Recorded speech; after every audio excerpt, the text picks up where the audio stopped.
Hello everyone, welcome to my channel UPSC with Lavisha. This is Lavisha, your UPSC mentor.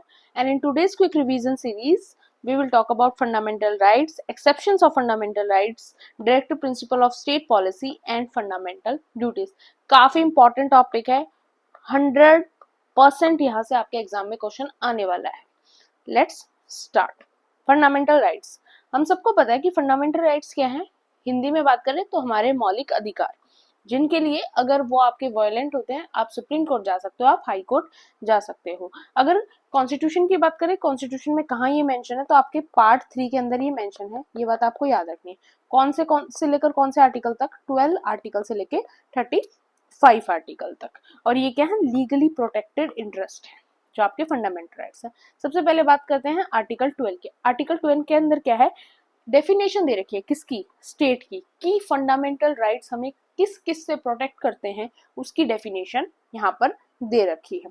यहाँ पर state word क्या include करता है, आपकी गवर्नमेंट को इंक्लूड करता है, पार्लियामेंट ऑफ इंडिया को इंक्लूड करता है, आपकी गवर्नमेंट और पार्लियामेंट जो स्टेट की है उनको इंक्लूड करता है, जितनी आपकी लोकल अथॉरिटीज हैं, ONGC, सेल, LIC, उनको इंक्लूड करता है, म्यूनिसिपैलिटीज को इंक्लूड करता है, पंचायत को, डिस्ट्रिक्ट बोर्ड्स को.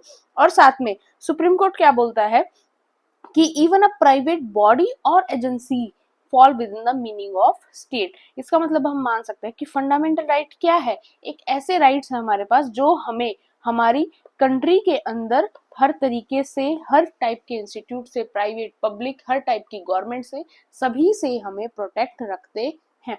नेक्स्ट है आपका आर्टिकल 13. आर्टिकल 13 में क्या बात की गई है, it declares that all laws that are inconsistent with or in derogation of any of the fundamental right shall be void. It provides the doctrine of judicial review. Simple सा मतलब है article 13 का कि अगर कोई भी और राइट है, मान लो कोई भी और राइट है, चाहे वो कॉन्स्टिट्यूशन के अंदर मेंशन है या फिर वो एज ए लॉ मेंशन है, एज ए एक्ट मेंशन है, अगर उस राइट, लॉ, एक्ट की वजह से आपके फंडामेंटल राइट हैं वो अगर डिस्टर्ब हो रहे हैं, तो वो उस आर्टिकल या उस एक्ट या फिर उस लॉ के अंदर गवर्नमेंट को चेंज करना पड़ेगा. क्यों? क्योंकि फंडामेंटल राइट्स के साथ अगर किसी भी लॉ का, एक्ट का क्लैश हो रहा है तो वहां पर प्रिविलेज किसको दी जाएगी, इंपॉर्टेंस किसको दी जाएगी, फंडामेंटल राइट्स को. और अगर ऐसा दिख रहा है, सुप्रीम कोर्ट को अगर दिख रहा है कि यहाँ पर फंडामेंटल राइट्स का ब्रेकेज हो रहा है, पर फंडामेंटल राइट को डिस्टर्बेंस हो रही है, तो वहां पर सुप्रीम कोर्ट जुडिशियल रिव्यू का यूज कर सकती है. आपके मेजरली जब कॉन्स्टिट्यूशन बना, जब 7 फंडामेंटल राइट्स थे, हमें ये याद रखना है. लेकिन अब करंट में क्या है, करंट में हमारे हैं 6 फंडामेंटल राइट्स. कौन कौन से, राइट टू इक्वालिटी है आपका, राइट टू फ्रीडम है आपका, right against exploitation, right to constitutional remedies, cultural and educational rights and right to freedom of religion. अब बात करते हैं सबसे पहले राइट टू इक्वालिटी की. आपके आर्टिकल 14 to 18 किसके बारे में बात करते हैं, राइट टू इक्वालिटी के बारे में बात करते हैं. 14 आपका क्या बात करता है कि जो स्टेट है वो किसी भी इंसान से उसकी इक्वालिटी का हक नहीं छीन सकती. स्टेट की नजरों में हर इंसान इक्वल है. स्टेट ऐसा नहीं कर सकती कि वो मैन और वुमेन को अलग से ट्रीटमेंट करे, अलग अलग ट्रीट करे, और या फिर वो किसी कास्ट के बेसिस पे कोई डिफरेंस करे, पर्सन टू पर्सन में, किसी रिलीजन के बेस पे डिफरेंस करे. तो ऐसा स्टेट नहीं कर सकती. स्टेट के अंदर सबके लिए इक्वल प्रोटेक्शन है और स्टेट के सामने, लॉ के सामने सभी क्या है, इक्वल है. अब इसके अंदर 2 इंपॉर्टेंट कॉन्सेप्ट्स की बात की जाती है जिसमें मैक्सिमम टाइम हम कंफ्यूज रहते हैं. पहला है आपका इक्वलिटी बिफोर द लॉ, दूसरा है आपका इक्वल प्रोटेक्शन ऑफ लॉ. अब हम समझते हैं इस दोनों कॉन्सेप्ट्स के अंदर डिफरेंस क्या है. इक्वलिटी बिफोर द लॉ है आपका ब्रिटिश कॉन्सेप्ट, वहीं equal protection of the law है आपका अमेरिकन कॉन्सेप्ट. मेनली हम इक्वलिटी बिफोर द लॉ को एक नेगेटिव कॉन्सेप्ट मानते हैं और इक्वल प्रोटेक्शन ऑफ लॉ को हम एक पॉजिटिव कॉन्सेप्ट मानते हैं. वहीं दूसरा क्या है, इक्वलिटी बिफोर द लॉ बात करता है कि कुछ भी, कोई भी इंसान लॉ से ऊपर नहीं है. वहीं इक्वल प्रोटेक्शन ऑफ लॉ बात करता है कि रीजनल क्लासिफिकेशंस करना जरूरी है. यहाँ पर कोई स्पेशल प्रिविलेज नहीं होती इक्वलिटी बिफोर द लॉ के अंदर, और यहाँ पे आप कुछ स्पेशल क्लासिफिकेशन दे सकते हो पॉजिटिव डिस्क्रिमिनेशन क्रिएट करने के लिए, जिससे कि आपकी सोसाइटी अपलिफ्ट हो. अब इसके लिए हम बेस्ट एग्जांपल ले सकते हैं समझने के लिए रिजर्वेशन का. जो आपका रिजर्वेशन है, reservation according to equal protection of the law, equal protection of the law के अकॉर्डिंग तो रिजर्वेशन ठीक है. क्यों? क्योंकि रिजर्वेशन क्या है, एक पॉजिटिव डिस्क्रिमिनेशन क्रिएट करती है अकॉर्डिंग टू द गवर्नमेंट और अकॉर्डिंग टू द लॉ. जिससे क्या होता है, जो सोशली बैकवर्ड क्लासेस हैं या फिर वुमेन के लिए रिजर्वेशन है, क्योंकि उनकी सोसाइटी में मेन के कंपैरिजन में उनको राइट्स कम मिले हैं या फिर उनकी अपलिफ्टमेंट करना चाहते हैं, उन सभी के लिए रिजर्वेशन परफेक्ट है। वहीं इक्वलिटी बिफोर द लॉ, जिसको एक नेगेटिव कॉन्सेप्ट बोला जाता है, उसके अंदर रिजर्वेशन प्रोवाइड करना एक गलत माना जाता है। क्यों? क्योंकि वो उसके बिलीफ के अकॉर्डिंग क्या है कि कोई भी इंसान को कोई स्पेशल प्रिविलेज नहीं मिलनी चाहिए, लॉ की नजरों में आप बिल्कुल सेम रहने चाहिए। तो आप यहाँ पर रिजर्वेशन के एग्जाम्पल से दोनों चीजों को समझ सकते हो। इसके अकॉर्डिंग रिजर्वेशन ठीक है और यहाँ पर रिजर्वेशन गलत हो जाती है। तो मेनली इसीलिए इसको नेगेटिव कॉन्सेप्ट और इसको पॉजिटिव कॉन्सेप्ट मेनली माना जाता है। नेक्स्ट आर्टिकल आपका आर्टिकल 15।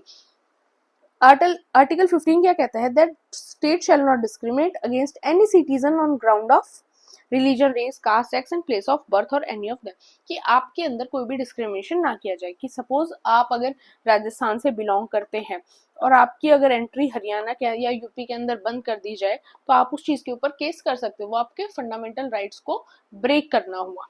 क्यों? क्योंकि आपके पास प्लेस ऑफ बर्थ, आप कहाँ से हैं, उस बेसिस के ऊपर आपके साथ डिस्क्रिमिनेशन किया जा रहा है।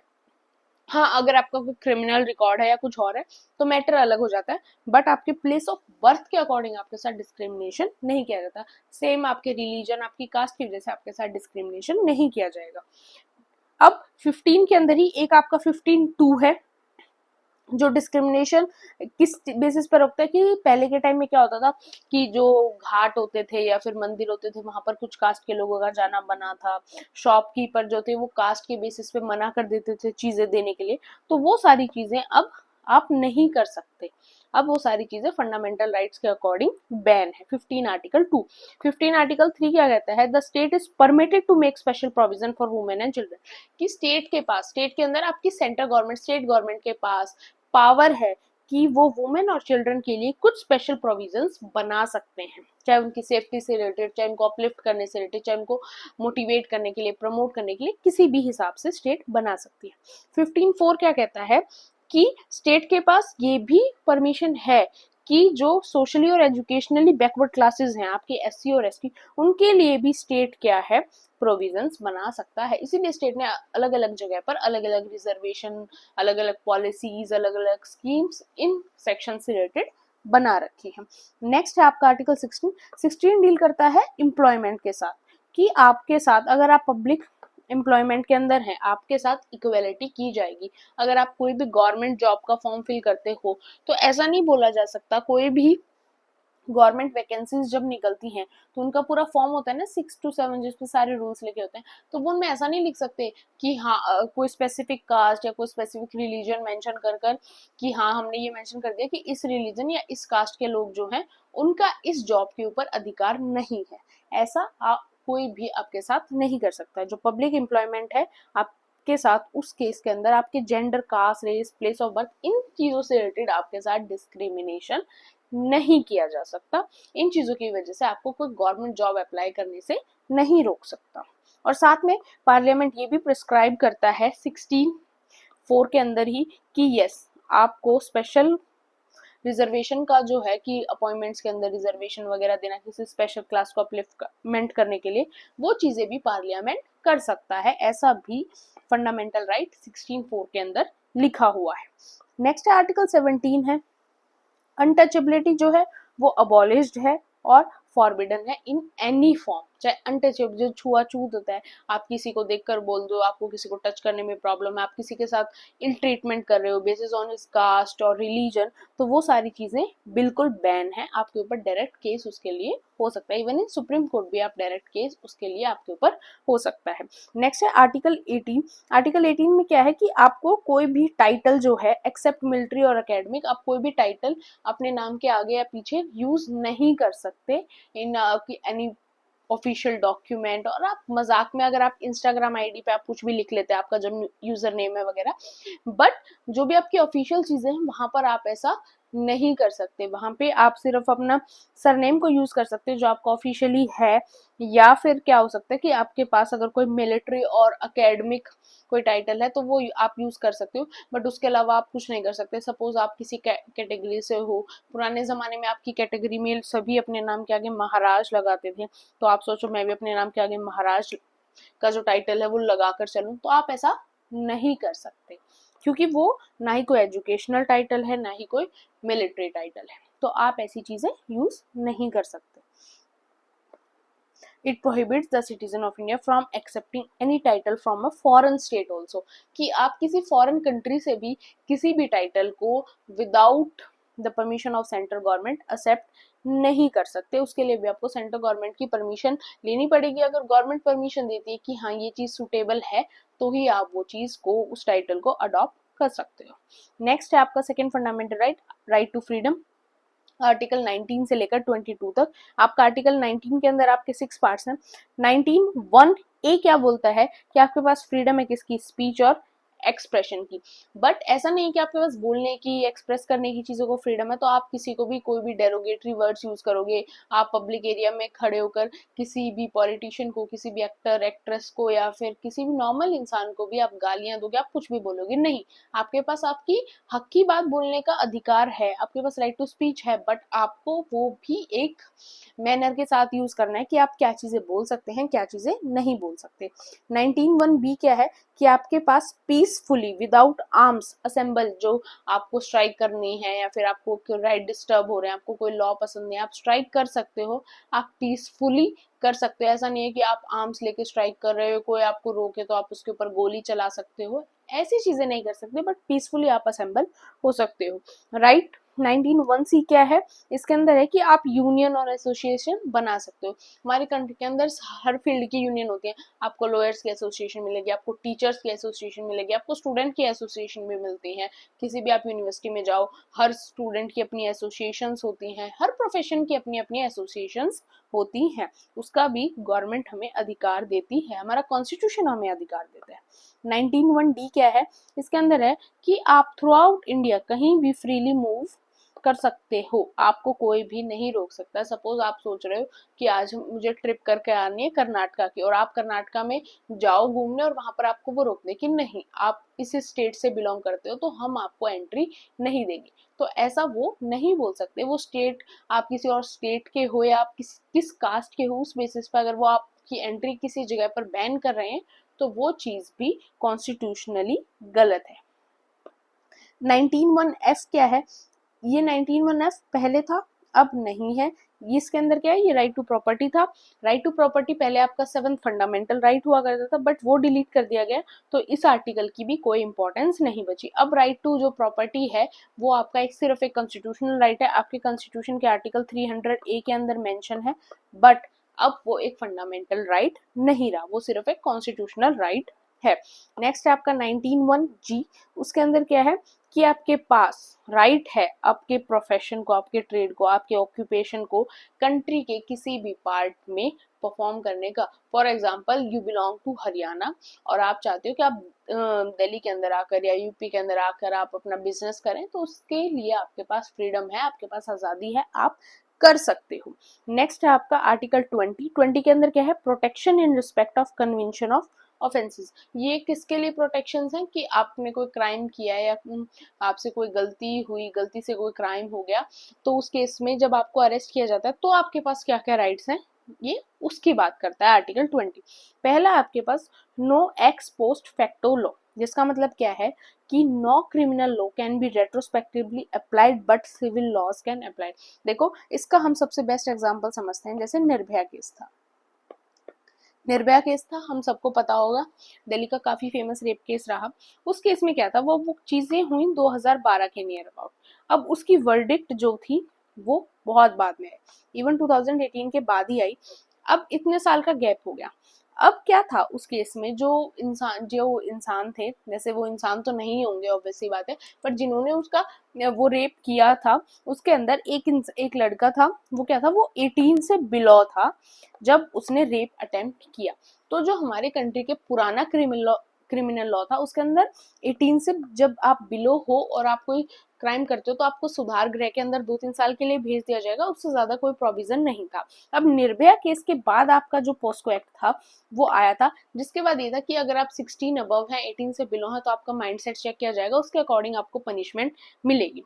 बट क्योंकि केस जो था वो पोस्को लॉ से आने से पहले का था, तो जो वो लड़का था उसको ऐसी कोई भी सजा नहीं मिली माइंडसेट के अकॉर्डिंग। क्यों? क्योंकि क्रिमिनल लॉ जो है वो रेट्रोस्पेक्टिवली अप्लाइड नहीं होता। क्रिमिनल लॉ किसके अकॉर्डिंग चलता है? अगर आपने आज क्राइम जो किया है तो जो आज का लॉ कहता है उसी के अकॉर्डिंग आपको सजा मिलेगी, चाहे आपका केस 10 साल के बाद क्यों ना सॉल्व हो।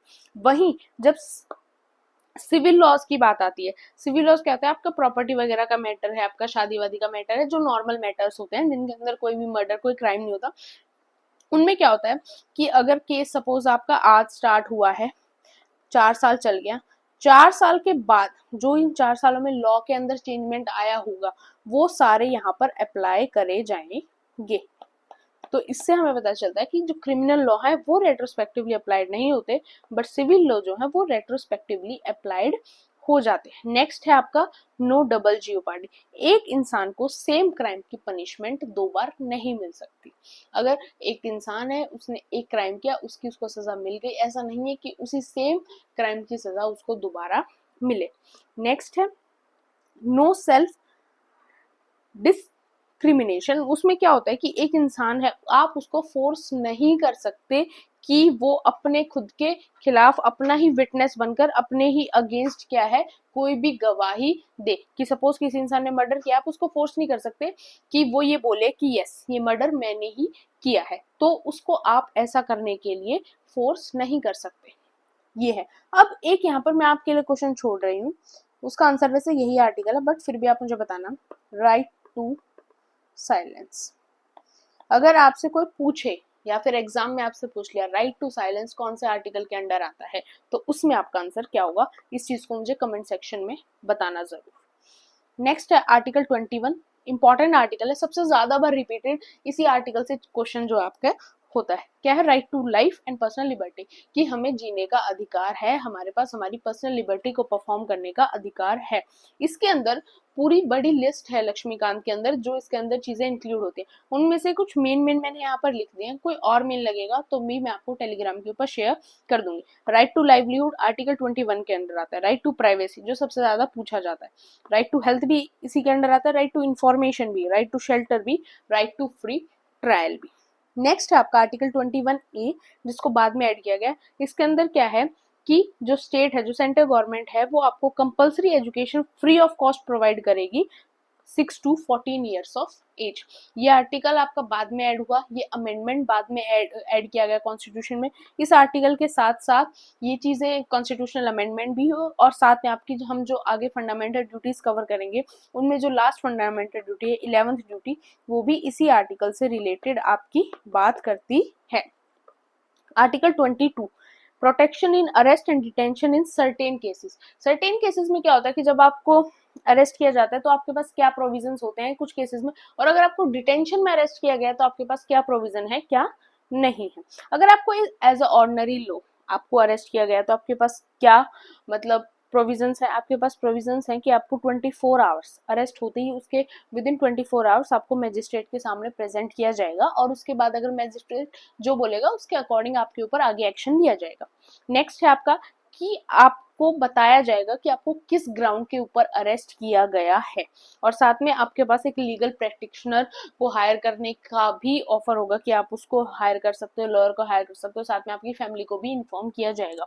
वहीं अगर आपको शक के बेसिस पे कि आपके ऊपर डाउट हुआ कि आप टेररिस्ट हो और आपको उठा लिया गया प्रिवेंटिव डिटेंशन के केस में, वहां पर आपके पास ऐसा कोई भी प्रोविजन नहीं है कि आपको मैजिस्ट्रेट के पास लेके जाएगा, नहीं। बट वहां पर क्या है कि आपको 3 महीने से ज्यादा शक के बेसिस पे नहीं रखा जाएगा।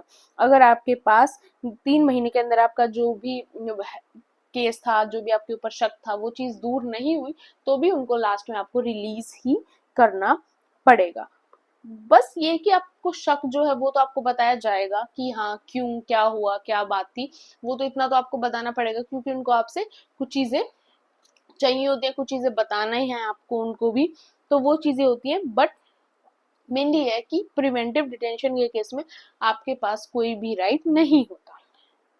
नेक्स्ट है आर्टिकल 23, 24, ये राइट अगेंस्ट एक्सप्लॉयटेशन है, सबसे सिंपल फंडामेंटल राइट है, कुछ नहीं है। आर्टिकल 23 क्या कहता है कि जो ह्यूमन ट्रैफिकिंग है वो प्रोहिबिट है हमारे कंट्री के अंदर, कि आप ह्यूमन ट्रैफिकिंग नहीं कर सकते, आप ऐसे लोगों को बेचकर उनसे भीख नहीं मंगवा सकते, आप सेक्स वर्कर्स नहीं बना सकते, ये सारी चीजें बैन है। इंडिया के अंदर होती हैं, आज भी होती हैं, कई जगह पर काफी ओपनली भी होती हैं, but according to fundamental right ये बैन है। अगर उन चीजों के ऊपर केस होगा, उन चीजों के बारे में बात की जाएगी, तो वो चीजें सॉल्व होने के चांसेस भी हैं। नेक्स्ट आर्टिकल 24, आर्टिकल 24 क्या कहती है कि अगर आपकी एज 14 ईयर से बिलो है तो आपसे अगर, और 14 ईयर से बिलो और फिर भी आपसे कहीं पर किसी केमिकल फैक्ट्री के अंदर, माइनिंग के अंदर और कोई कंस्ट्रक्शन वर्क जहां पर आपको हार्म होने के काफी चांसेस है, वहां पर आपसे काम करवाया जा रहा है, तो ये फंडामेंटली गलत है। उस चीज के ऊपर भी आपके ऊपर केस किया जा सकता है, आप केस कर सकते हो। नेक्स्ट है article 25 to 28, right to freedom of religion, fourth fundamental right है। आर्टिकल 25 कहता है कि जो all persons are equally entitled to freedom of conscience and the right to freely practice, कि सभी के पास अपने रिलीजन को प्रैक्टिस करने का, उसको प्रोपगेट करने का, प्रमोट करने का, प्रोफेस करने का, उसको निभाने का, हर चीज का हमारी कंट्री के अंदर फ्री राइट है। आप जो रिलीजन चाहो उसको प्रैक्टिस करो, उस रिलीजन के बारे में बात करो, आप उस रिलीजन को प्रोपगेट करना चाहते हो इन अ गुड मैनर, वो भी आप कर सकते हो। आर्टिकल 26 क्या कहता है कि आपके पास जो रिलीजियस मैटर्स हैं आपके, उन चीजों से रिलेटेड आप जो भी चीजें करना चाहते हो, मैनेज करना चाहते हो, वो आप फ्रीली मैनेज कर सकते हो, आपके रिलीजन के पास एक कलेक्टिव फ्रीडम है। फिर ये है आपका आर्टिकल 28, 27 स्किप नहीं किया है, इसके बाद लिखा है, थोड़ा सा लिखने में गलती हो गई थी।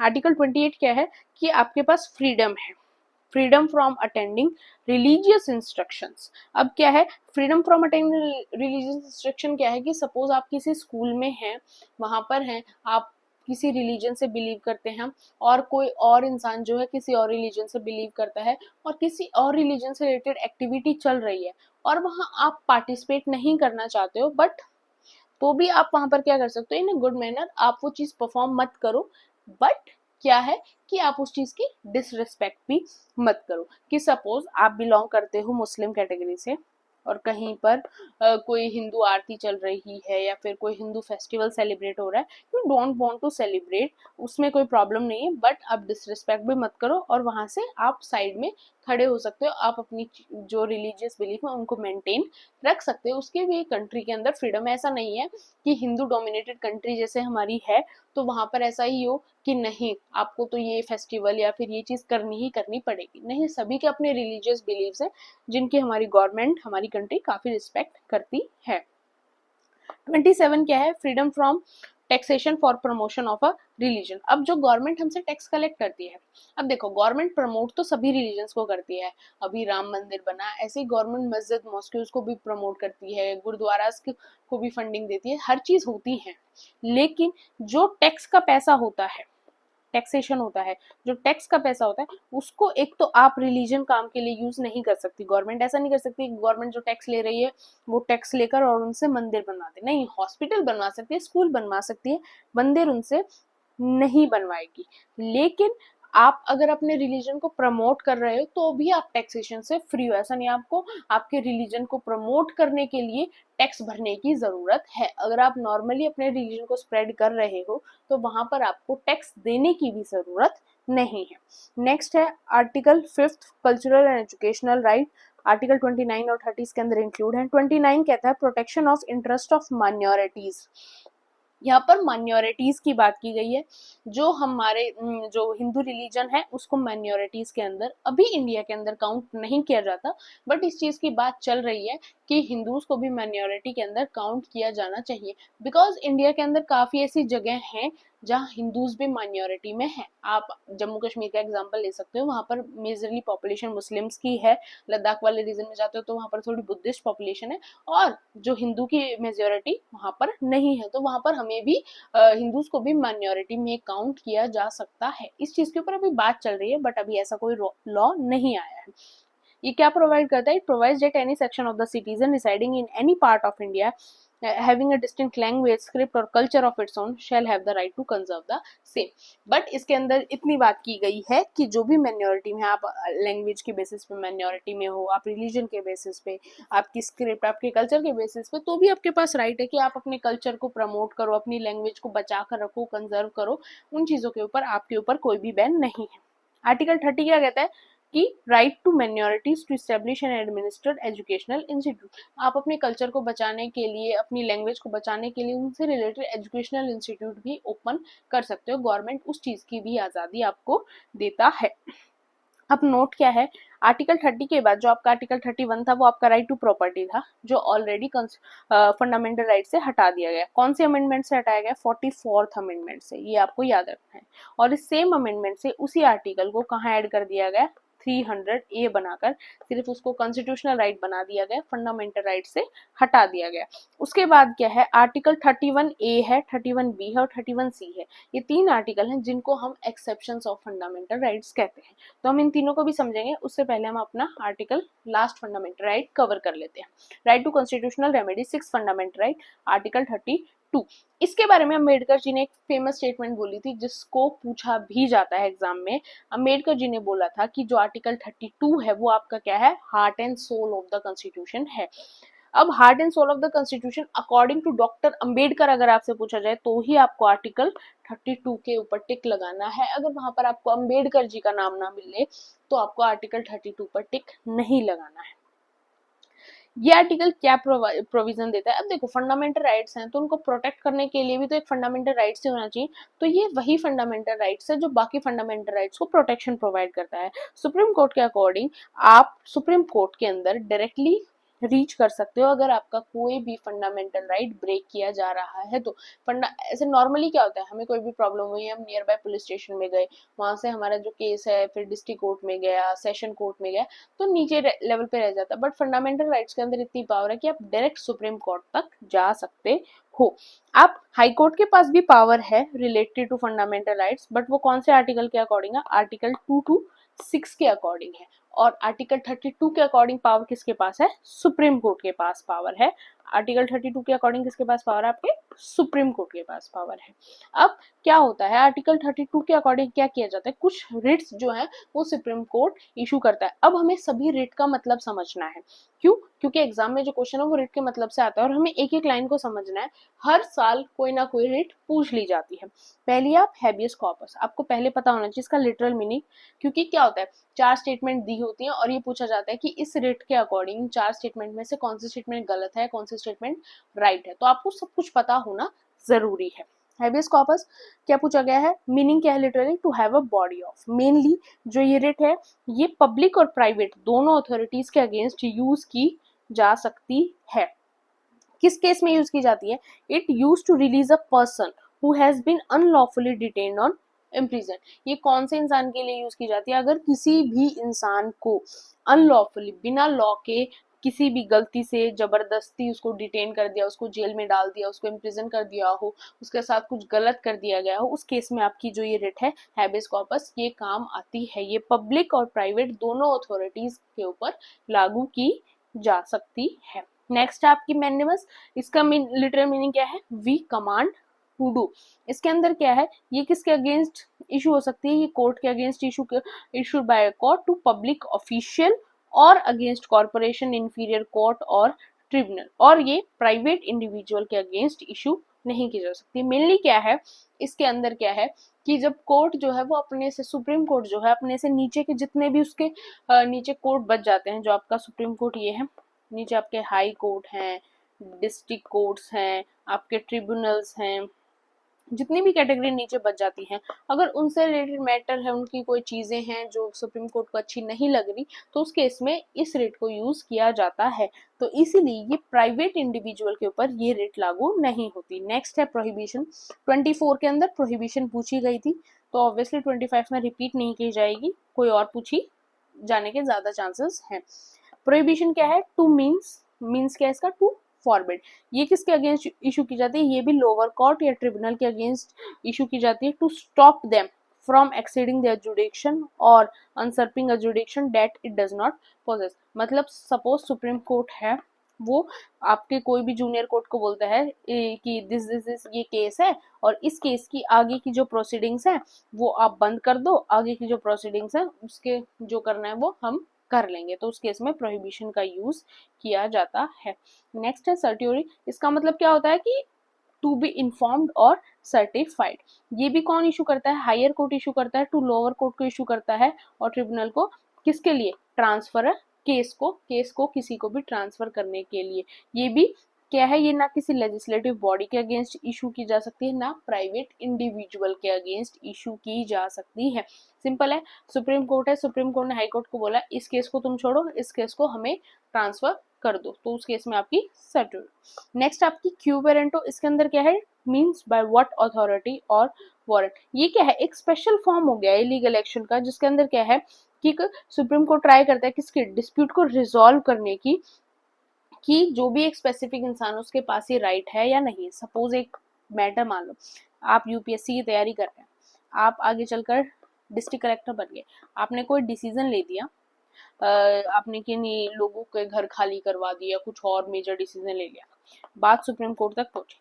सुप्रीम कोर्ट ने देखा कि इस इंसान के पास, जिसने ये किया है, जिसने ये ऑर्डर दिया, इसके पास क्या ये अथॉरिटी थी कि ये इतना बड़ा डिसीजन खुद से ले सके, ऊपर किसी की परमिशन लिए बिना, या जो भी है उस पूरे मामले को सुप्रीम कोर्ट देखेगा। उस केस में यूज की जाती है क्यू वेरेंटो, जहां पर सुप्रीम कोर्ट देखती है कि ये स्पेसिफिक पर्सन जो था, इसके पास ये राइट था कि इस डिसीजन को ले, और साथ में सुप्रीम कोर्ट उस चीज का बैकग्राउंड भी चेक करती है कि ये डीसी की पोजीशन पे बैठा है, मान लो वो इंसान, तो सुप्रीम कोर्ट ये भी देखती है क्या ये डीसी की पावर होल्ड करने को डिजर्व करता है, कि मतलब उसके यूपीएससी के मार्क्स, उसकी ट्रेनिंग, उसकी मार्कशीट, मतलब जितना सब कुछ होता है वो बैकग्राउंड सारा चेक होता है कि यस ये यहाँ पर डिजर्व करता था, यहाँ पर ये इस पब्लिक पोजीशन को होल्ड करने के, तो वो सारी चीजें भी देखी जा सकती है।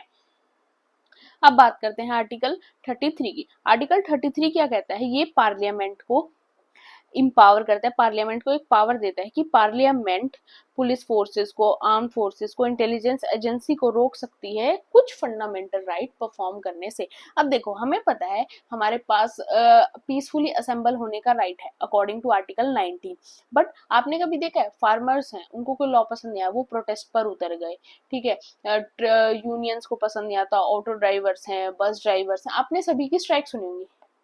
आपने कभी पुलिस की स्ट्राइक सुनी है? आपने डॉक्टर्स की भी सुनी है? आपने कभी भी आर्म फोर्सेस में देखा है कि आर्मी वालों ने स्ट्राइक कर दी? ऐसा सुना है? नहीं। क्यों? क्योंकि उनके ऊपर कुछ रेस्ट्रिक्शंस होते हैं, क्योंकि उनकी जॉब ऐसी है।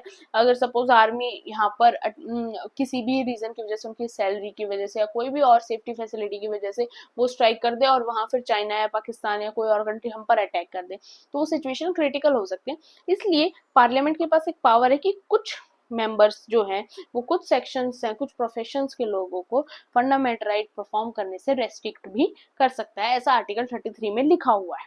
आर्टिकल 34 क्या कहता है? ये भी फंडामेंटल राइट्स पे रेस्ट्रिक्शन लगाता है। अगर सपोज कंट्री के अंदर कहीं पर भी मार्शल लॉ अप्लाई है, तो उस केस में आपके जो फंडामेंटल राइट्स है, आप उनको सभी को इजीली परफॉर्म नहीं कर सकते। ये भी रेस्ट्रिक्शंस जो हैं वो हमारे ऊपर पार्लियामेंट लगा सकता है। पार्लियामेंट ये बोल सकता है कि फिलहाल मार्शल लॉ जो है वो फोर्स के अंदर है, इसलिए आप फंडामेंटल राइट्स को परफॉर्म नहीं कर सकते। ये पावर भी आर्टिकल 34 पार्लियामेंट को देता है। आर्टिकल 35 क्या है? आर्टिकल 35 पावर देता है पार्लियामेंट को to make provisions relating to some important articles, कि ये कुछ आर्टिकल्स के नाम मेंशन है, इनसे रिलेटेड पार्लियामेंट जो है वो चेंजमेंट कर सकता है, लॉ बना सकता है। कौन कौन से आर्टिकल है आपका? 16(3) हो गया, 32, 33 एंड 34। 16(3) के अंदर आपका रिजर्वेशन वगैरह, स्पेशल प्रिविलेजेस वाली बात है, जहां पर पार्लियामेंट चेंजमेंट करता रहता है। 32 राइट टू कॉन्स्टिट्यूशनल रेमेडी हो गया, 33 जो है वो आपका यही हो गया, और 34 आपका यही हो गया। तो ये कुछ आर्टिकल्स हैं फंडामेंटल राइट्स के। वैसे तो फंडामेंटल राइट हमारा basic structure of the constitution के अंदर आता है, और सुप्रीम कोर्ट ये कहता है कि basic structure of the constitution में पार्लियामेंट चेंजमेंट नहीं कर सकता, बट ये कुछ आर्टिकल्स हैं जहां पर पार्लियामेंट चेंजमेंट कर सकता है, क्योंकि ये चीजें फंडामेंटल राइट्स के अंदर ही लिखी हुई हैं। तो ये 4 आर्टिकल हैं जहां पार्लियामेंट जो है वो लॉज को बना सकता है। अब बात करते हैं एक्सेप्शंस ऑफ फंडामेंटल राइट्स की। सबसे पहले है आपका आर्टिकल 31A, जो क्या है? रिलेटेड टू है एक्विजिशन ऑफ एस्टेट। अब देखो, 31A क्या बचाता है मेनली? 31A बचाता है 5 कैटेगरीज को, कि इन 5 कैटेगरीज में अगर मैटर है ना, अब देखो अगर इन 5 कैटेगरीज से रिलेटेड कोई भी मुद्दा होगा तो ये अंडरस्टूड बात है कि वहां पर आपका आर्टिकल 14 और आपका आर्टिकल 19 ये दोनों डिस्टर्ब होंगे, दोनों ही फंडामेंटल राइट डिस्टर्ब होंगे। तो सुप्रीम कोर्ट ने ये एक्सेप्शन बनाया कि जब पार्लियामेंट ने, जब कॉन्स्टिट्यूशन मेकर्स ने बनाया और उसके बाद जब चेंजमेंट हुए, उन्होंने ये चीज बनाई 31A के अंदर कि अगर इन 5 कैटेगरी से रिलेटेड कोई मैटर आ रहा है ना, और वहां पर अगर आपका आर्टिकल 14 और आर्टिकल 19 सिर्फ ये 2 आर्टिकल डिस्टर्ब भी हो रहे हैं, अगर इनके अलावा कोई और आर्टिकल डिस्टर्ब हो रहा है तो वो चीज गलत हो जाएगी, वहां पर केस बन जाएगा। बट अगर ये 2 आर्टिकल इन 5 कैटेगरी से रिलेटेड मैटर में डिस्टर्ब हो रहे हैं तो वहां पर एक्शन नहीं लिया जाएगा, वहां पर इन 5 कैटेगरीज के अंदर वो चीज वैलिड मान ली जाएगी। अब ये कैटेगरीज बेसिकली किस चीज से रिलेटेड है?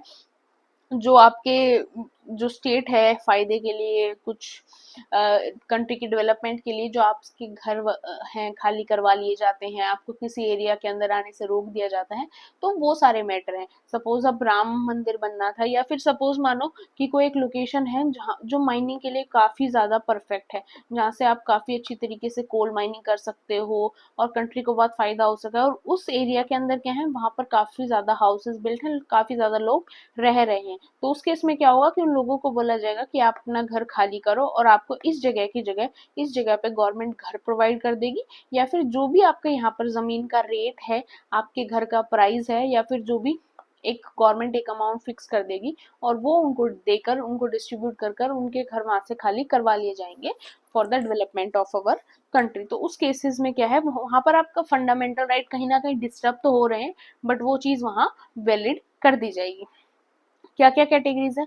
मॉडिफिकेशन माइनिंग लीसेस के अंदर हो गया, राइट ऑफ डायरेक्शन और शेयर होल्डर्स की मॉडिफिकेशन हो गया, एस्टेट है, रिलेटेड राइट्स हैं कि आपकी जो प्रॉपर्टी है उसको एक्वायर कर लिया गया by state, by central government, ठीक है। कोई हाईवे बनाना है और हाईवे बनाने के रास्ते में आपका घर आ रहा है तो आपको घर खाली कर देने के लिए बोल दिया गया, उसके बदले आपको पैसे मिल जाएंगे, वो चीजें हो गई। तो ये सारी चीजें जो है यहाँ पर आपका फंडामेंटल राइट डिस्टर्ब हो रहा है, बट आर्टिकल 31A के अकॉर्डिंग वो इन 5 कैटेगरी के अंदर चीज इंक्लूड हो रही है, तो आप वहां पर अपने आर्टिकल 14 और 19 को डिस्टर्ब होने दोगे, वो चीज वैलिड है, इनवैलिड वहां पर नहीं होगी।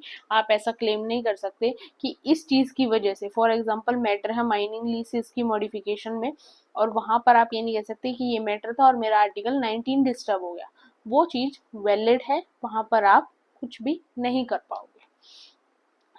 एंड इसमें ये भी एक साथ में चीज मेंशन की बाद में, that it does not immunise the state law from judicial review and also provide for the payment of compensation eight market value when the state acquires land held by a person. अब supreme court ने इस पे एक बात की कि चलो article 14 19 इस केस में इनवैलिड तो हो जाएंगे, बट ऐसा नहीं है कि अगर फिर भी कि गवर्नमेंट बिल्कुल ही अपनी मर्जी चलाए और इन मॉडिफिकेशंस के नाम पर वो कुछ भी करे। सुप्रीम कोर्ट के पास ये पावर है कि वो फिर भी जुडिशियल रिव्यू इन मैटर्स के ऊपर भी ले सकती है और वो देख सकती है कि हाँ इनकी वजह से कोई और आर्टिकल तो डिस्टर्ब नहीं हो गया, कुछ ज्यादा गलत तो नहीं हो गया। साथ में सुप्रीम कोर्ट ने गवर्नमेंट को ये भी बोला कि जब भी आप कोई भी लैंड एक्वायर करेंगे किसी भी पर्सन का, तो उस जगह का जो भी मार्केट वैल्यू प्राइस होगा वो आप उस इंसान को दोगे, उस जमीन का जो भी मार्केट प्राइस हर जगह अलग अलग होता है वो आप उसको दोगे। आर्टिकल 31B क्या कहता है, देखो एक फर्स्ट कॉन्स्टिट्यूशनल अमेंडमेंट है आपकी जिसके अंदर लैंड रिफॉर्म्स की बात की गई है, लैंड रिफॉर्म्स की बात की गई है, और उसी फर्स्ट अमेंडमेंट से आपका आर्टिकल 31B जो है वो फंडामेंटल राइट्स के अंदर ऐड किया गया था। तो अब ये आर्टिकल क्या कहता है, ये आर्टिकल कहता है none of the act placed in the 9th schedule, और सेम फर्स्ट कॉन्स्टिट्यूशनल अमेंडमेंट हुई, वहीं आपका 9th शेड्यूल भी जो है ऐड किया गया था। 9th शेड्यूल भी किससे रिलेटेड बात करता है, लैंड रिफॉर्म से रिलेटेड ही बात करता है। उन लैंड रिफॉर्म्स की वजह से जो आपके कंट्री में पहले जमींदारी सिस्टम था वो भी खत्म कर दिया गया, और हमने शेड्यूल्स को डिस्कस भी किया हुआ है। 9th schedule shall become void on the ground that they violate rights under part 3 and no judicial review is possible। अब देखो आर्टिकल 31B जब ऐड किया गया उसने बोला कि अगर 9th शेड्यूल के अंदर जो चीजें लिखी हुई हैं उनसे रिलेटेड कोई भी मैटर होता है, अगर 9th शेड्यूल के मैटर में, लैंड रिफॉर्म्स के मैटर में अगर कोई भी फंडामेंटल राइट जो है वो ब्रेक हुआ तो वो ब्रेक माना जाएगा, और फंडामेंटल राइट्स के साथ 9th शेड्यूल का क्लैश हो रहा है, इसकी वजह से 9th शेड्यूल की इम्पोर्टेंस को कम नहीं होगी और यहाँ पर फंडामेंटल राइट से ज्यादा जो इम्पोर्टेंस है वो 9th शेड्यूल के मैटर को मिलेगी। साथ में 31B ने ये भी बोला कि इस चीज के ऊपर जुडिशियल रिव्यू भी नहीं लिया जा सकता, बट सुप्रीम कोर्ट ने एज यूजुअल अय्यर कोहलक केस के अंदर बोला कि सुप्रीम कोर्ट ने ये बात तो मान ली आपकी कि एक चीज इम्यूनिटी आपको मिलगी कि फंडामेंटल राइट्स के साथ आपका क्लैश होगा तो 9th शेड्यूल को इंपॉर्टेंस दी जाएगी, बट साथ में सुप्रीम कोर्ट ने बोला बट आप जुडिशियल रिव्यू से नहीं बच सकते। अगर हमें उस चीज के अंदर कुछ गलत लगा जो अनएथिकल है, कॉन्स्टिट्यूशन के लिए basic structure of the constitution जो हमारा है, हमारी कंट्री है, उसके लिए वो चीज गलत है, तो वो चीज जुडिशियल रिव्यू में जाएगी और वहां पर एक्शन भी लेना पॉसिबल है। ये फिर सुप्रीम कोर्ट ने बोला। आर्टिकल 31C क्या कहता है? Saving of laws giving effect to certain directive principles added by 25th constitutional amendment. No law that seeks to implement the socialist directive principle specified in Article 39B or C shall be void on the ground of contrasection of the fundamental right. Article 14 और 19। अब यहाँ पर एक चीज बोली गई, आपका एक आर्टिकल है 14, एक आर्टिकल है 90। अगर इन दोनों आर्टिकल के क्लैश के अंदर आपके दो डीपीएसपी हैं जिनको 25th कॉन्स्टिट्यूशनल अमेंडमेंट से ऐड किया गया था कॉन्स्टिट्यूशन के अंदर, अगर यहाँ दोनों में क्लैश होता है तो वहां भी इंपॉर्टेंस किसको दी जाएगी? डीपीएसपी जो 25th शेड्यूल से आपके ऐड हुए थे, जिसके अंदर आपका 39B आर्टिकल जो है वो इंक्लूड होता है। तो यहाँ भी इंपॉर्टेंस कहाँ मिलेगी? यहाँ मिलेगी, फंडामेंटल राइट्स को नहीं मिलेगी। तो ये कुछ एक्सेप्शंस हैं जिस केस में फंडामेंटल राइट्स की जो पावर है वो कम हो जाती है और एक दूसरे पोर्शन की पावर जो है वो ज्यादा हो जाती है। मैंने शॉर्ट में बता दिया आपको सारा फंडामेंटल राइट्स का चैप्टर, फिर भी डाउट रह गया हो तो मैंने एक ब्रीफ वीडियो भी फंडामेंटल राइट के चैप्टर पे बनाई हुई है, वो आपको मेरे पॉलिटी की प्लेलिस्ट में मिल जाएगी, आप वहां से देख सकते हो। अब बात करते हैं डीपीएसपी की। डीपीएसपी का जो कॉन्सेप्ट है एक आयरिश कॉन्स्टिट्यूशन से लिया गया था। डीपीएसपी नॉन जस्टिसेबल होते हैं, इनके लिए कोर्ट के अंदर एक्शन नहीं लिया जाता। दे मेनली किसके लिए है? सोशल और इकोनॉमिक डेमोक्रेसी को प्रमोट करने के लिए। जो ऑस्टिन है, फेमस वर्ल्ड लेवल पे थिंकर है, उन्होंने एक स्टेटमेंट भी दी थी, the constitution of India is equipped with tools of social revolution. वो उन्होंने डीपीएसपी के ऊपर स्टेटमेंट दी थी। डीपीएसपी आते आपने कॉन्स्टिट्यूशन के पार्ट 4 के अंदर आपके डीपीएसपी इंक्लूड होते हैं। आर्टिकल है आपके 36 to 51। अब देखते हैं आर्टिकल 36 क्या कहता है। It provides the definition of state for DPSP and it is same as part 3। Part 3 के अंदर हमने जो स्टेट की डेफिनेशन देखी थी वही आर्टिकल 16 के अंदर भी स्टेट की डेफिनेशन है। अब उसके बाद क्या है, आर्टिकल 37 के कहता है that the article dictates that DPSP are non justiciable yet fundamental for governance and it shall be the duty of the state to apply this principle in making laws. अब देखो 37 आर्टिकल क्या कहता है, मान लिया डीपीएसपी जस्टिसेबल नहीं है, DPSP के वॉयलेंट होने के ऊपर अगर कोई इनको ब्रेक करता है तो हम कोर्ट में केस नहीं कर सकते, बट फिर भी गवर्नमेंट का ये हक बनता है कि वो डीपीएसपी की चीजों को फॉलो करे और गवर्नमेंट फॉलो भी करती है। 38 क्या कहता है, to promote the welfare of the people by securing a social order permitted by justice social economic and political and to minimize inequalities in income facilities and opportunities. Simple सी बात कहता है कि क्या करना है, हमें लोगों को वेलफेयर को प्रमोट करना है, हमें सोशल इनइक्वालिटी को कंट्री के अंदर कम करना है, हमें जस्टिस को ज्यादा प्रमोट करना है, हमें सोशल लेवल के ऊपर, इकोनॉमिक लेवल के ऊपर, पॉलिटिकल लेवल के ऊपर जस्टिस को प्रमोट करना। तो ये सारे काम हमारी गवर्नमेंट कहीं ना कहीं किसी स्कीम से किसी लॉ से करती रहती है। आर्टिकल 39 क्या कहता है, provide advocate means of livelihood मिलना चाहिए, गवर्नमेंट इसके लिए भी काम करती है। बेटर एलोकेशन ऑफ रिसोर्सेज की गवर्नमेंट इसके लिए भी काम करती है। इक्वल पे मिलनी चाहिए इक्वल वर्क की, बहुत मैन एंड वुमेन, आज के टाइम पे कंट्री में ऐसा भी होता है, चाहे वुमेन डिस्ट्रिक्ट कलेक्टर है चाहे एक मैन डिस्ट्रिक्ट कलेक्टर है, दोनों की सैलरी आपको सेम मिलेगी। ईयर के डिफरेंस की वजह से चेंजमेंट आ सकता है, जेंडर के डिफरेंस की वजह से नहीं आएगा। इकोनॉमिक नेसेसिटी जो है must not result in abuse of the health and the strength of the worker man and women, इस चीज का भी ध्यान रखा जाता है। अब चेंज क्या है, जो 42nd कॉन्स्टिट्यूशनल अमेंडमेंट से क्या चीज ऐड की गई थी कि overall development of children with freedom and dignity and protection against exploitation. अब चिल्ड्रन के बारे में यहाँ पर बात नहीं हुई थी आर्टिकल 39 में, तो उसको भी 42nd कॉन्स्टिट्यूशनल अमेंडमेंट से यहाँ पर ऐड कर दिया गया था। आर्टिकल 39A इसको भी किया, 42nd कॉन्स्टिट्यूशनल अमेंडमेंट से ऐड किया गया था, ये पहले डीपीएसपी का पार्ट नहीं था। 39 ने क्या कहता है, to promote equal justice and to provide free legal aid, कि आपको इक्वल जस्टिस मिलना चाहिए, आपको फ्री लीगल हेल्प मिलनी चाहिए, अगर आप अफोर्ड नहीं कर सकते तो ये सारी चीजों के बाद आपका 39 ये करता है, जिसको 42nd कॉन्स्टिट्यूशनल अमेंडमेंट से कॉन्स्टिट्यूशन के अंदर ऐड किया गया था।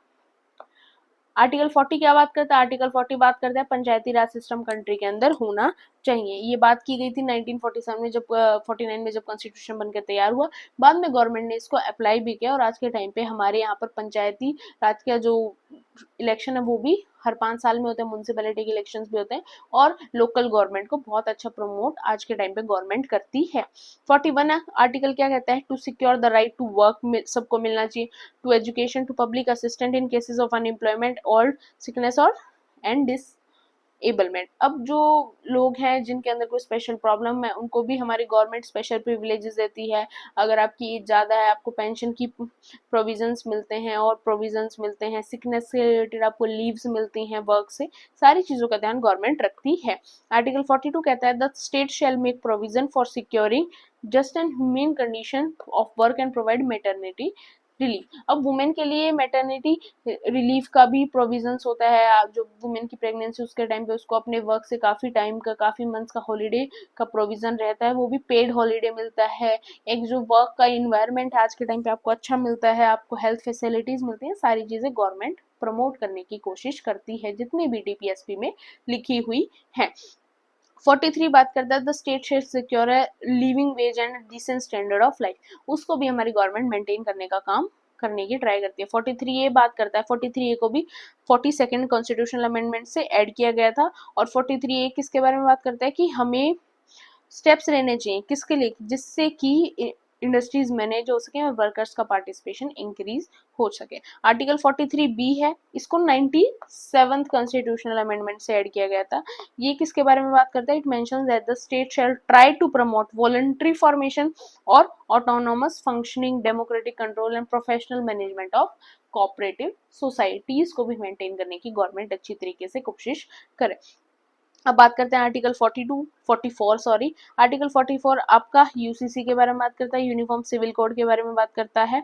और यूनिफॉर्म सिविल कोड क्या है, it is simply to provide a uniformity in civil laws for all the citizen of the country over the personal law based on religion, community and caste, जो भी basis के, जैसे आपका Hindu law अलग बना हुआ है, मुस्लिम लॉ अलग बना हुआ है, जिनकी वजह से काफी केसेस में प्रॉब्लम आती है कि सपोज कोई इंटर रिलीजन शादी हुई है जिसमें एक हिंदू है एक मुस्लिम है, फिर कौन से लॉ के अकॉर्डिंग उनका जो फैसला है वो होगा, ऐसी ऐसी काफी प्रॉब्लम्स क्रिएट होती है। उसी के लिए गवर्नमेंट चाहती थी कि यूसीसी को अप्लाई किया जाए। उत्तराखंड ऐसी पहली स्टेट बनी जिसने यूसीसी को अपनी स्टेट के अंदर इम्प्लीमेंट किया।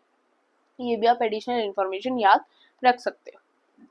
नेक्स्ट आपका 45 के अंदर क्या है, the state shall provide early childhood care from the age 0 to 6। अब 6 to 14 की बात तो कहाँ हो गई, फंडामेंटल राइट्स के अंदर होगी, फंडामेंटल ड्यूटी में भी हो जाएगी, तो 0 to 6 बचे ना, तो उनको एक अर्ली चाइल्डहुड केयर अच्छी मिले, उसके बारे में डीपीएसपी के अंदर बोला गया है। इसके एग्जाम्पल भी आप देख सकते हो, आज के टाइम पे मैटरनिटी बेनिफिट्स मिलते हैं, आपका मिशन इंद्रधनुष है जो फ्री वैक्सीनेशन की एक ड्राइव थी, वो सारी चीजें भी आज के टाइम पे गवर्नमेंट कर रही है। 46 के अंदर दे रखा है promotion of educational and economic interest of schedule का schedule tribe and weaker section. इसके लिए तो गवर्नमेंट रिजर्वेशन देती ही है, और भी चीजें स्कीम्स भी लाती है, बिजनेस में भी सपोर्ट करती है, काफी कुछ करती ही है, जिससे कि SC ST और वीकर सेक्शंस के अंदर जो चीजें और ज्यादा अपलिफ्ट हो सके। 47 के अंदर क्या बोला जाता है, the state shall endeavor to prohibit the consumption of drinks and drugs which are injurious to health। Drugs country में बैन ही है, हालांकि आपको मिल सब जाएगा हमारे देश में, बट ऑफिशियली तो वो चीज़ें बैन है।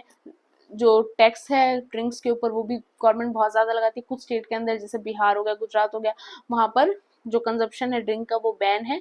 हालांकि आपको अवेलेबल वहाँ भी मिल जाएंगे, बट चीज़ें वो ब्लैक के अंदर चलती हैं, गवर्नमेंट ने ऑफिशियली उन चीज़ों को बैन कर रखा है। तो इस तरीके से गवर्नमेंट इस चीज के अंदर भी काम करती रहती है। नेक्स्ट है आपका आर्टिकल 48, जिसके अंदर बात की गई है ऑर्गेनाइजेशन ऑफ एग्रीकल्चर और एनिमल हस्बेंड्री की। इसके अंदर प्रोहिबिट किया गया है किसको, स्लॉटर ऑफ काउस, काफ्स के, इनके स्लॉटर को प्रोहिबिट किया गया है, बिकॉज ये हमारे प्रोडक्शन एनिमल होते हैं। इनको ऐसे इनको अगर आप इनका स्लॉटर, इनको काटोगे, इन चीजों के ऊपर काम करोगे तो वो चीज गलत है, अनएथिकल भी है, और ये चीजें रिलीजियस बिलीव्स को भी कई जगह पर काफी ज्यादा हिट करती हैं। तो इन चीजों से रिलेटेड भी गवर्नमेंट काम करती है। 48A बात करता है protection and improvement of environment and safeguarding of forest and wildlife के बारे में, कि वाइल्ड लाइफ को सेफ गार्ड करो, इन्वायरमेंट को इम्प्रूव करो। 49 बात करता है मॉन्यूमेंट्स और प्लेसेस जो नेशनल इंपॉर्टेंस के हैं उनको प्रोटेक्ट करो। 50 बात करता है कि जो the state shall take steps to separate judiciary from the executive, जो एग्जीक्यूशन का काम है उसको, जुडिशरी के काम को अलग अलग सेपरेट रखो।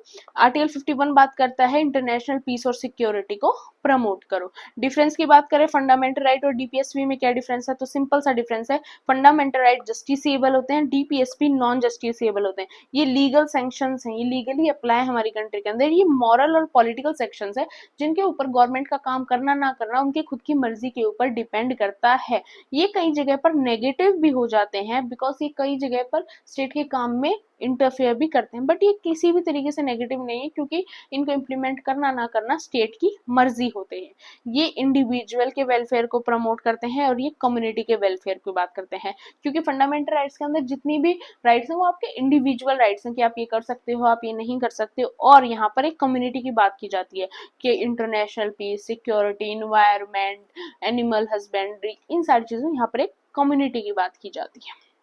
क्रिटिसिज्म की बात करें डीपीएसपी से, लीगल फोर्स नहीं है इसलिए क्रिटिसाइज होते हैं, इलॉजिकली अरेंज किए हुए हैं, ये भी एक प्रॉब्लम है, कुछ कंजर्वेटिव चीजें हैं वो भी एक प्रॉब्लम है, और कॉन्स्टिट्यूशनली इनका कॉन्फ्लिक्ट चलता ही रहता है, फंडामेंटल राइट्स और वहां पे क्लैशेस होते रहते हैं, इसलिए भी इनको क्रिटिसाइज किया जाता है।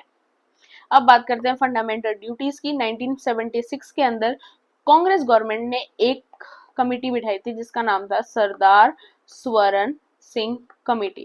अब इस कमेटी ने रिकमेंडेशन दी थी कि कुछ फंडामेंटल ड्यूटीज होनी चाहिए, क्योंकि उस टाइम पर इमरजेंसी का टाइम पीरियड चल रहा था। तो जो सेंट्रल गवर्नमेंट थी उस टाइम पर, कांग्रेस थी, उन्होंने इस रिकमेंडेशंस को अपनाया और 42nd कॉन्स्टिट्यूशनल अमेंडमेंट से क्या किया, आपका आर्टिकल 15A कॉन्स्टिट्यूशन के अंदर लेके आए। 15A याद रखना है, पार्ट कौन सा है, पार्ट है आपका कॉन्स्टिट्यूशन का पार्ट 4A। और कितनी ड्यूटीज अरेंज की गई, उस टाइम पर ड्यूटीज अरेंज की गई, स्वर्ण सिंह कमेटी ने सजेस्ट की थी 8 ड्यूटीज, पर कांग्रेस ने उनको कितना बनाया, 10।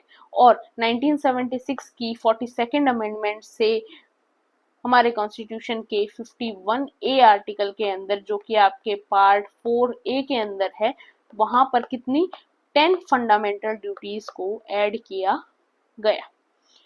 और इम्पोर्टेंट क्या है, आज के टाइम पर कितनी 11 फंडामेंटल ड्यूटी, जो 11th ड्यूटी है उसको 86th कॉन्स्टिट्यूशनल अमेंडमेंट से 2002 के अंदर ऐड किया गया। इसी 86 अमेंडमेंट से आपके कॉन्स्टिट्यूशन के अंदर फंडामेंटल राइट के अंदर आपका 21A आर्टिकल जो राइट टू एजुकेशन है वो भी ऐड हुआ, और यहाँ पर एक फंडामेंटल ड्यूटी ऐड हुई।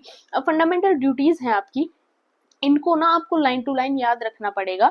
क्यों लाइन टू लाइन याद रखना पड़ेगा, क्योंकि समटाइम्स क्या होता है कि आपके जो एग्जाम है उसमें एक लाइन आ जाती है और आपसे पूछा जाता है ये क्या फंडामेंटल राइट है, डीपीएसपी है, फंडामेंटल ड्यूटी है। अब कुछ लाइंस जो है ना वो आपको डीपीएसपी और फंडामेंटल ड्यूटीज में सेम मिलती हैं, थोड़ा बहुत चेंजमेंट मिलता है, तो अगर आपने लाइन गो थ्रू नहीं की होगी तो आप पहचान नहीं पाओगे।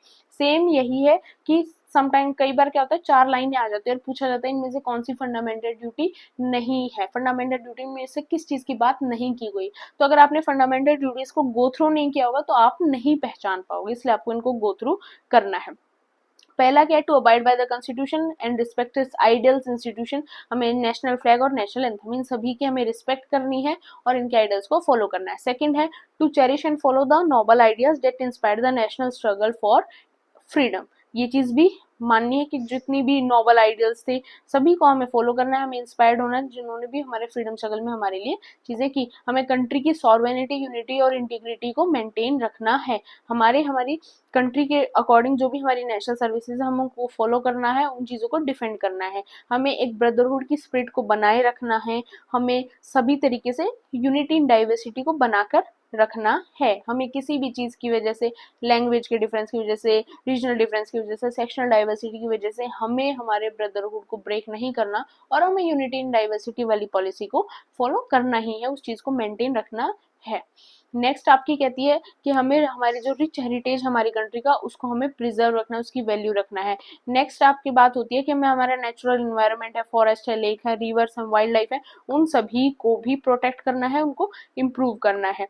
नेक्स्ट आपका बात करता है कि हमें हमारी जो साइंटिफिक टेम्पर है, ह्यूमनिज्म है, उस स्पिरिट को भी हमारे अंदर बना कर रखना है। मैं थोड़ा सा स्पीड से करा रही हूँ क्योंकि अभी टाइम कम है, यूपीएससी से रिलेटेड हम ब्रीफ में नहीं चल सकते, पर ब्रीफ में भी मैंने फंडामेंटल ड्यूटी पे जो क्लास है वो बना रखी है, आप वो भी जाकर देख सकते हो। वैसे सिर्फ इनमें गो थ्रू करने जैसा, समझने जैसा और कुछ भी नहीं है। नेक्स्ट आपकी कहती है पब्लिक प्रॉपर्टी को हमें वायलेंट नहीं करना चाहिए, तोड़फोड़ नहीं करनी चाहिए, पब्लिक प्रॉपर्टी को उनको सेफ गार्ड हमें रखना चाहिए। नेक्स्ट आपका कहता है कि हमें इंडिविजुअल और कलेक्टिव सभी एक्टिविटीज में हमारे नेशन को बढ़ाने के बारे में सोचना चाहिए, नई नई अचीवमेंट्स के ऊपर, नए नए हाई लेवल्स के ऊपर पहुंचना चाहिए, एक्सीलेंस की तरफ जाना चाहिए। और आपकी जो लास्ट फंडामेंटल ड्यूटी है, 11th फंडामेंटल ड्यूटी जो 86th अमेंडमेंट से ऐड हुई थी, वो तो सिंपल वही कहती है 6 to 14 ईयर्स की एज को राइट टू एजुकेशन मिलना चाहिए। जो गवर्नमेंट है वो उस एज ग्रुप को कंपल्सरी एजुकेशन प्रोवाइड करती है। सिग्निफिकेंस क्या है फंडामेंटल राइट की? एक सोर्स ऑफ इंस्पिरेशन है, ये एज अ वार्निंग है अगेंस्ट एंटी नेशनल लोगों के अगेंस्ट, एंटी नेशनल पीपल के अगेंस्ट। ये they are enforceable by law. अब ये डायरेक्टली फोर्सेबल नहीं है लॉ के अंदर, बट जैसे फॉर एग्जांपल यहाँ पर नेशनल फ्लैग की बात की गई थी, अगर आप अपने नेशनल फ्लैग के साथ कोई भी गलत चीज करते हो या फिर उसको किसी भी तरीके से डिसरिस्पेक्ट करते हो, तो नेशनल फ्लैग एक्ट इंडिया के अंदर आपको है, अवेलेबल है, और उसके अकॉर्डिंग आपको पनिशमेंट दी जाएगी। तो जो चीजें भी फंडामेंटल ड्यूटी में लिखी हुई हैं, उनसे रिलेटेड गवर्नमेंट ने कहीं ना कहीं कोई ना कोई एक्ट, कोई ना कोई लॉ बना ही रखा है जो उन चीजों को इनफोर्सेबल कर देता है। And they serve as a reminder to the citizen that while enjoying their rights they should also follow duties। ये इस चीज को भी बताती हैं कि आपको आपके राइट्स को फॉलो करने के साथ साथ आपको आपकी ड्यूटीज को भी मेंटेन रखना है। होप आपको वीडियो अच्छी लगी हो। कम से कम टाइम में मैंने सारी चीजें कवर करने की कोशिश की। फिर भी कोई भी डाउट हो, कोई भी प्रॉब्लम हो, do mention in the comment section and don't forget to subscribe my channel, like and share my video. Thank you.